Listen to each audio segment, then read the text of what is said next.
Let's learn how to graft stitches together with a tapestry needle for your top-down socks or any other situation where you have stockinette stitch and the pattern says to graft the stitches together.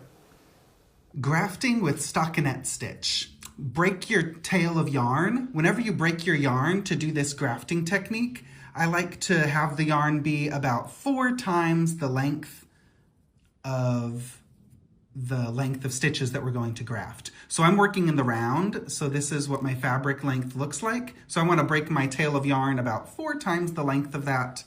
A little bit more is always good.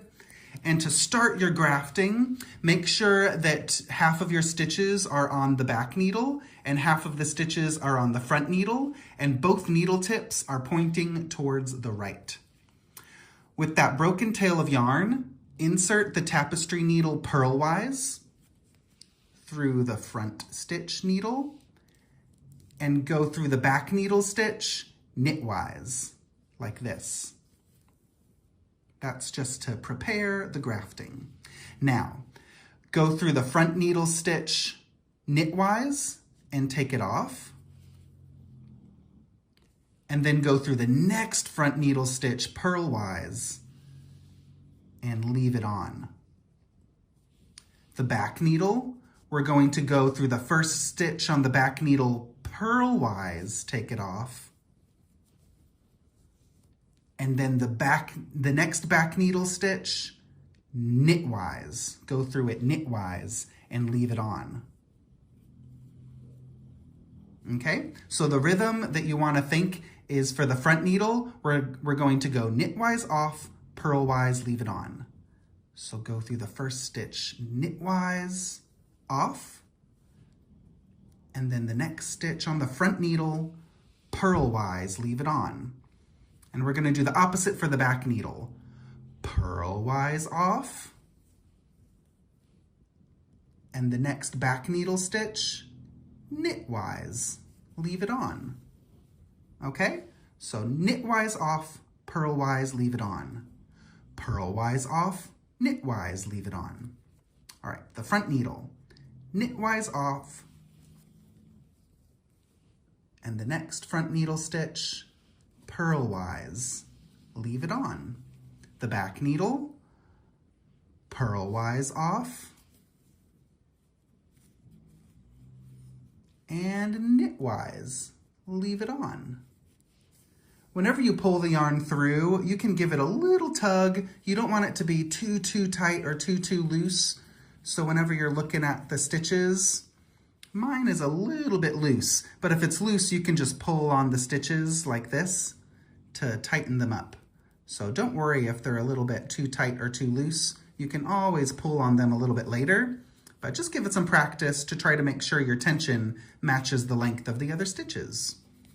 Let's do that a couple more times. The front needle, knitwise off, purlwise on. And the back needle, purlwise off, knitwise, leave it on. So you don't have to pull the yarn through every single time. You can go through the front needle stitches, knitwise off, purlwise, leave it on, and then pull the yarn through. That's okay. And the back needle, purlwise off, knitwise on. Keep on repeating that all the way until you run out of stitches at the end of the row, and I'll meet you at the end of your round. When you reach the final stitches, knitwise off, purlwise, leave it on.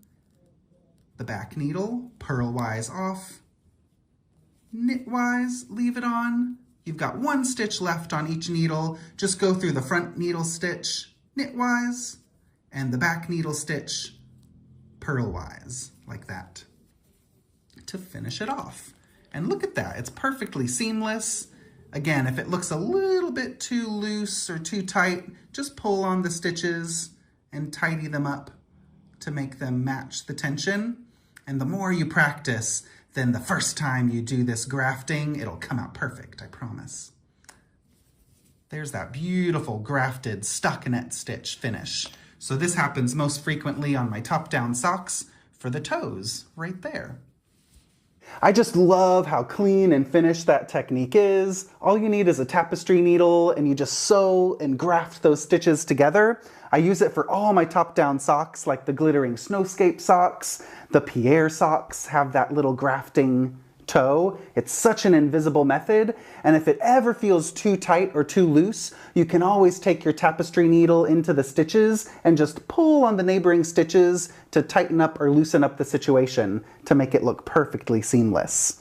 But here are a few other socks. We've got those cabled trellis socks. Really nice treatment for that stockinette stitch toe, and one of my favorite socks are the striped tiles socks. So you can find all my sock patterns on Ravelry or Westnitz.com, and I have a Westnitz Year of Socks ebook where you can collect a new sock for every month of the year. So check out all those patterns online and keep on watching for some more fun technique tutorials here on my channel.